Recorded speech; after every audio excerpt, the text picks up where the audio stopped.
I never imagined a single moment could rewrite the narrative of my life. The bet, stupid, reckless, something I laughed at when it was first suggested, now clung to me like a second skin. If you lose, you have to, well, just do it, my friends had teased. I scoffed, confident in my grip on reality, in my control over my identity.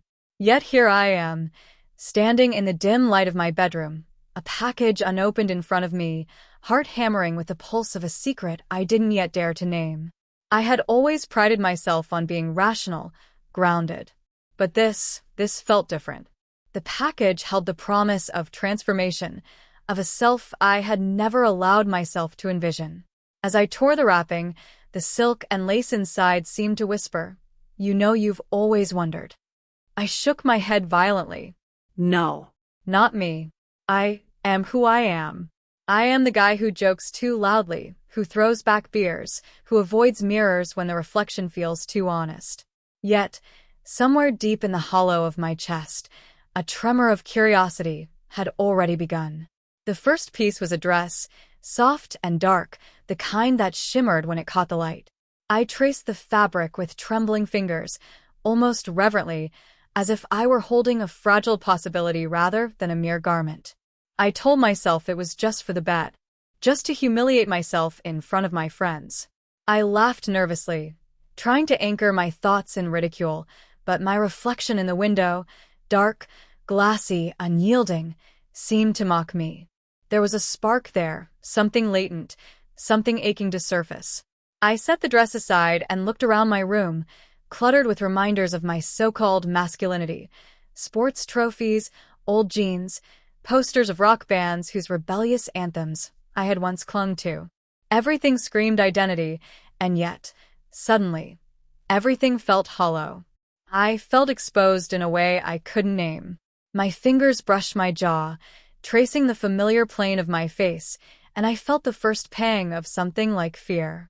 Not fear of being judged, but fear of being revealed to myself. The clock ticked. I told myself to wait, to delay the inevitable. "It's just a bet," I whispered to the empty room. But even as the words left my lips, they sounded weak, unconvincing. The rational part of me, stern, protective, trained in denial, was already wavering. I tried to imagine myself in the dress, the thought both thrilling and terrifying. The idea of curves where there were none, of softness where I had always carried hardness, of vulnerability where I had only known control, it made my stomach churn and my chest tighten in equal measure. And yet, a strange sense of longing surged beneath the fear, subtle but insistent. I glanced at the mirror on my dresser. I had avoided it for years, afraid that the reflection would betray what I didn't dare name. Now, I caught the corner of myself in its polished edge, and for a fleeting moment, the reflection seemed to shift, not into someone else, but into someone I had always been afraid to meet. The eyes were mine, yet they held a glimmer of someone softer, quieter, someone who had waited patiently in the shadows of my self-denial. I turned away, ashamed at the recognition. This wasn't supposed to happen. I wasn't supposed to feel this way. I was supposed to laugh, shrug it off, and forget. But deep down, I knew that once I crossed this threshold, once I let the dress touch my skin, once I allowed the mirror to hold my gaze, I would be stepping into a space from which there might be no return. Still, the dress called to me. The lace shimmered like a secret. The silk promised a whisper of truth I had long ignored. I reached for it, hands shaking, mind racing with a storm of denial, fear, and forbidden excitement. I held it against myself, and in that instant, my reflection caught me. Not fully, but enough. Enough to make my heart seize and my breath falter. This was the first step, clumsy, tentative, and trembling, but it was mine. The path of self-denial was ending. The first reflection awaited. The first time I put it on, the world went silent. No laughter from my friends. No mocking voices in my head. Just the hush of silk brushing against skin, the trembling sound of my own heartbeat echoing in the quiet room. I hadn't expected it to fit, yet it did, almost eerily well, like it had been waiting for me. The moment I slipped the dress over my shoulders, something inside me shifted. It wasn't just the fabric hugging my body, it was the way it demanded to be felt. Every thread seemed alive, carrying memories I didn't know I had. My hands, instinctively gentle, smoothed the fabric down my sides, tracing a shape that wasn't mine and yet, for the first time, felt like it was. I turned toward the mirror. Slowly. Carefully. Like approaching a stranger I wasn't sure I could trust. The reflection that stared back was both familiar and foreign. My face, still mine, framed by the delicate contrast of the dress, seemed softer, uncertain. My posture had changed too, subtly, almost unconsciously. Shoulders drawn in, chin tilted slightly, as though I were afraid of being seen, or maybe, afraid of not being seen enough. I expected to feel ridiculous. I expected to laugh. Instead, I couldn't breathe.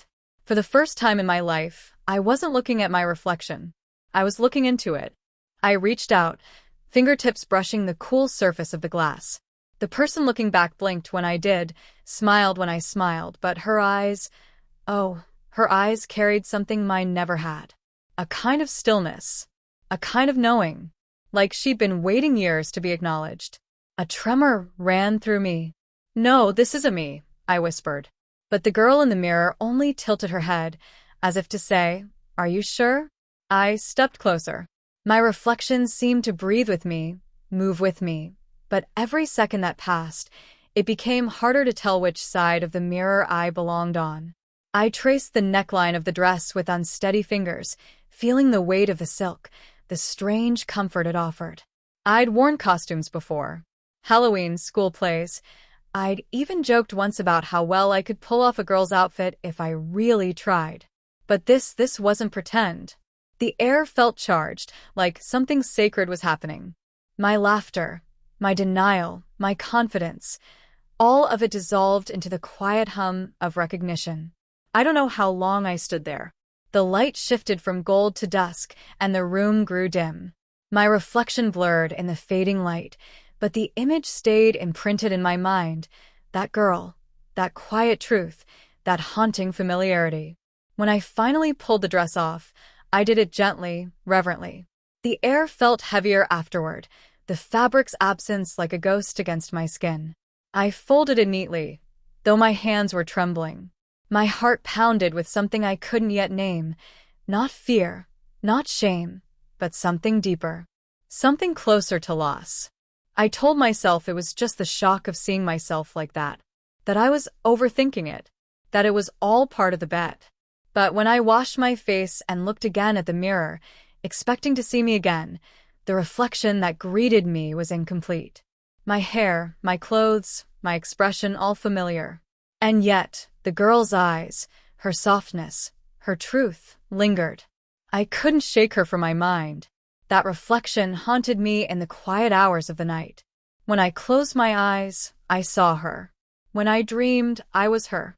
My friends texted, reminding me of the joke, the upcoming reveal, the bet's conditions, but the words felt distant, unimportant. The bet had been about humiliation, about laughter. But for me, it had become something entirely different, something terrifying and intimate. That night, as I lay awake staring at the ceiling, I realized something I hadn't dared to before. The dress hadn't changed me. It had revealed me. And now, I couldn't unsee it. Days passed, but I couldn't shake the feeling that I had left a piece of myself in that mirror. I went about my routine, the same monotonous rhythm of work, chatter, and noise, yet everything felt strangely muted. Conversations blurred into background static. Faces drifted by, without meaning. Even laughter, once effortless, felt rehearsed. I had become an actor in my own life, mouthing lines that no longer fit. At night, I avoided the mirror, though it called to me with an almost magnetic pull. I'd turn off the lights, crawl into bed, and tell myself that what I saw, that girl, wasn't real. Just a trick of the mind. Just the echo of a bet gone too far. But when dreams came, they betrayed me. In my dreams, she wasn't in the mirror. She was me. I'd wake up with my heart pounding, the taste of fear and desire tangled on my tongue. I'd stare into the darkness and whisper, "It's just a dream." But deep down, I knew dreams were often more honest than waking life. One evening, unable to resist any longer, I went back to the box, the one that had held the dress. My hands hesitated before lifting the lid. Inside lay the dress, folded neatly, waiting. The sight of it filled me with both comfort and dread. Beneath it, I noticed something else, a small makeup kit my friend had thrown in as part of the joke. "You'll need this if you want to complete the look," he had laughed. I stared at the compact, the brushes, the faint shimmer of powder. My fingers hovered over them, then closed around the lipstick. The color, a soft rose, seemed innocent, almost delicate. I caught my reflection again in the darkened TV screen. Tired eyes, hollow smile, and a face that felt increasingly foreign. I applied it hesitantly. My hands trembled, my pulse erratic. The color brightened my lips, softening their shape, altering something fundamental about the way I looked, or rather, the way I felt. It wasn't about appearance anymore.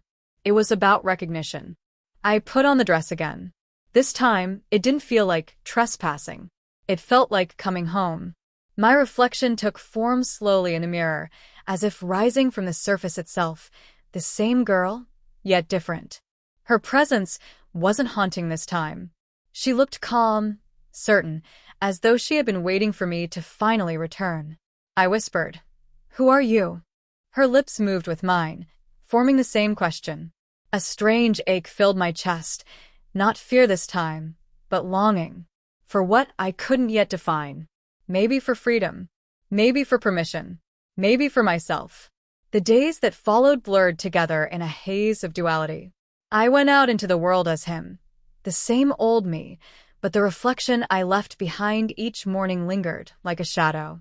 Every evening, I found myself drawn back to that mirror. Each time, it became harder to take the dress off. Harder to pretend that I didn't feel more alive when I wore it. But guilt crept in too. I began locking my door, hiding the dress, deleting my search history after typing things I couldn't admit to anyone. Why did it feel right? Why did I feel beautiful? Why did I feel seen for the first time in my life? The mirror didn't answer, but it didn't need to. Its silence was heavy with understanding. One night, as I stood before it again, I noticed something new. The girl, my reflection, didn't just mimic me anymore. Her expression moved a heartbeat before mine. Her eyes softened before mine did. When I hesitated, she didn't. She smiled first. And for the first time, I felt the edges of my denial begin to crumble. I touched the glass, and for a brief, impossible second, it felt warm.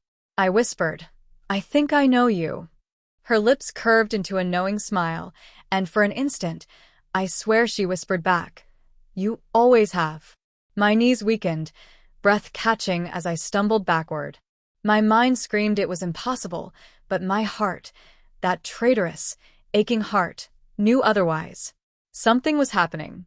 Something beyond reason, beyond the bet, beyond the fear. It wasn't magic. It wasn't madness. It was truth, the kind that hides beneath years of pretending, waiting for the smallest crack to let itself through. That night I cried. Not because I was afraid, but because I finally understood how much of myself I had been holding hostage. The girl in the mirror didn't scare me anymore. She was me. But saying it out loud, that was still too much. The words felt heavy, dangerous, irreversible. I wasn't ready yet to step through the mirror. But I knew, deep down, the time was coming. The unraveling had begun. It happened on a night drenched in rain, the kind that made the world outside sound like 1,000 quiet apologies. The lights in my room flickered, and for a moment, the mirror caught the lightning and threw it back at me in a flash of silver blue. My reflection blinked, but I hesitated to look too closely. I had learned by now that once I looked into her eyes, there was no turning away. Still, I found myself drawn in again. The dress was already on. I didn't even pretend to resist anymore. My hands had become familiar with the routine, the way the fabric slipped over my shoulders, the faint catch of the zipper, the soft exhale that always followed. I stood before the mirror, waiting for her, waiting for me. But something was different this time. The girl in the mirror didn't smile. Her expression was calm, steady, but her eyes burned. Not with anger, but with an unbearable kind of sadness. The kind that makes you realize you've been lying to yourself for too long. I whispered, "You're not real." Her lips didn't move. Instead, she tilted her head slightly, as though pitying me. The silence between us thickened until I couldn't bear it anymore. My voice cracked as I said, "You're just a reflection. You're not me." And yet, even as I spoke the words, my throat tightened around them, the sound dying halfway through. Because I knew. I had known for weeks. She wasn't pretending to be me, I was pretending to be someone else.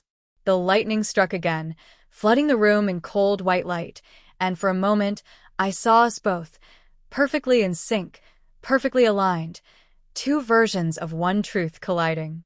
I pressed my hand to the glass. My reflection did the same. But this time, I felt it again, warmth. Not imagined, not fleeting. Real. And from somewhere deep in my chest, the dam finally broke. "Why?" I whispered. "Why now? Why can't I stop thinking about you? Why do I feel like I've been asleep my whole life until this?" Her expression softened. When she finally spoke, her voice didn't come from the mirror. It came from inside me. "Because you've always known who you are," she said. "You just needed to lose everything you thought you were to finally see it." The words hit like thunder. I stumbled back, breath catching, tears spilling freely. "No, I can't," I choked. "I'll lose everyone.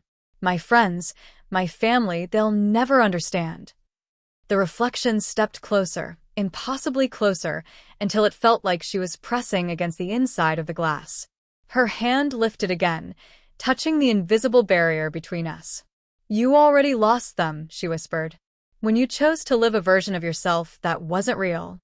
I shook my head, but my knees gave way beneath the weight of her truth. I collapsed to the floor, clutching the fabric of the dress like a lifeline, sobbing into its folds. The silk absorbed my tears silently, its softness both a comfort and a reminder of everything I had tried to bury. In that moment, I hated myself for ever making the bet, for ever thinking it was a game. I had walked into it believing it would be temporary humiliation, a funny story. Instead, it had stripped me bare. The reflection knelt too, mirroring my collapse. When I lifted my head again, her eyes were full of something raw and luminous.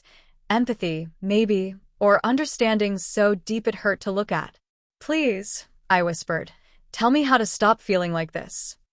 "You don't stop," she said gently. "You let it happen. You become it." Those words hung in the air long after the storm outside began to fade. The rain softened, the wind fell quiet, and the world seemed to exhale. I sat there, surrounded by shadows and silence, the weight of truth pressing down like a second skin. And then, something shifted again, quietly, almost tenderly. My reflection's expression changed. She smiled, not with triumph, but with love. It wasn't romantic. It wasn't fantasy. It was recognition. She reached for me again, and this time, I didn't pull away. I pressed my palm against the mirror, and though I knew it was impossible, I swore I felt her fingers slip through, brushing mine. The warmth spread through my arm, through my chest, through every part of me that had ever felt hollow. For the first time, I didn't feel divided. For the first time, I didn't feel ashamed. The reflection spoke one last time, voice soft as a sigh. "You can't become who you're meant to be until you stop running from who you already are." I stared at her, at me, and the tears that fell this time were different. Not of pain, but of release. The mirror didn't hold someone else anymore. It held me, fully, finally, fearlessly. That night, I left the dress on. I sat by the window, watching the last drops of rain slide down the glass, my reflection faint beside me. For the first time in my life, I wasn't pretending. And that terrified me. But it also felt like freedom. Morning came slowly, not as light, but as forgiveness. The room still smelled faintly of rain. The air was soft, cool, the kind that touches skin gently enough to remind you you're alive. I woke in the dress, the silk wrinkled from sleep, my makeup smudged into ghostly traces. My eyes were swollen, my heart quiet, but for the first time, quiet didn't mean empty. I stood before the mirror again, and there she was. Me. Not a hallucination. Not a joke. Not a punishment for losing a bet. Just me. Her face, my face, looked different now. Lighter. The tension that had lived in my jaw for years was gone. My shoulders, once hunched as if hiding from my own existence, were relaxed. I smiled faintly, and the reflection smiled too. Effortlessly this time, without that shadow of guilt behind it. The realization came softly, like dawn. It wasn't the dress that made me her. It was the truth that had always lived beneath my skin. Every day I had spent pretending to be someone else had been a small act of disappearance.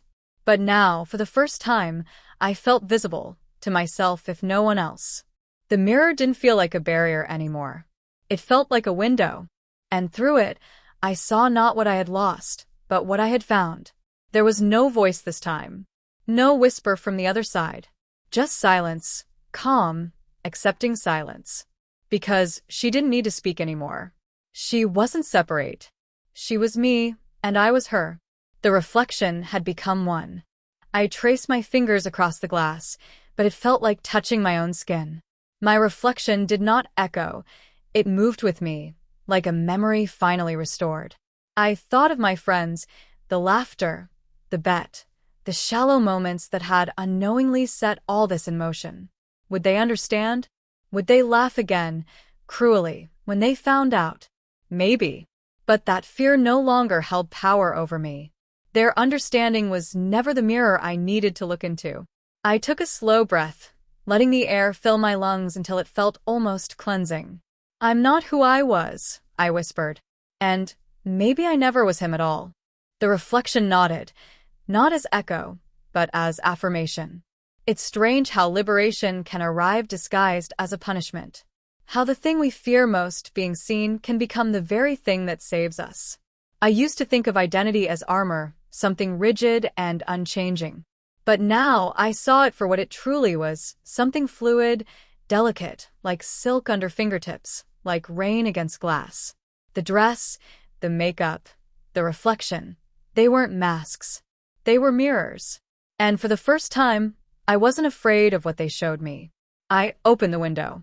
The morning air brushed against my skin, cool and tender. The world outside carried on, cars, voices, birdsong, but everything felt new. The fear that had once rooted me in shame had transformed into something quieter, stronger, understanding. I glanced at my reflection one last time before stepping away. She smiled back, not as an invitation, not as a challenge, but as peace. That moment, standing there between who I had been and who I was becoming, I realized something profound. The bet, the laughter, the mirror, it had all been fate's strange, cruel kindness. A way of leading me back to myself. And though the world might still see him, I knew the truth now. Inside, she was no longer trapped behind glass. She was here, breathing, alive, whole. As I turned away from the mirror, I whispered softly, almost to the reflection that no longer needed to answer. I lost the bet, but I found myself. And for the first time in my life, that felt like victory. Thanks for watching. Please subscribe to our channel.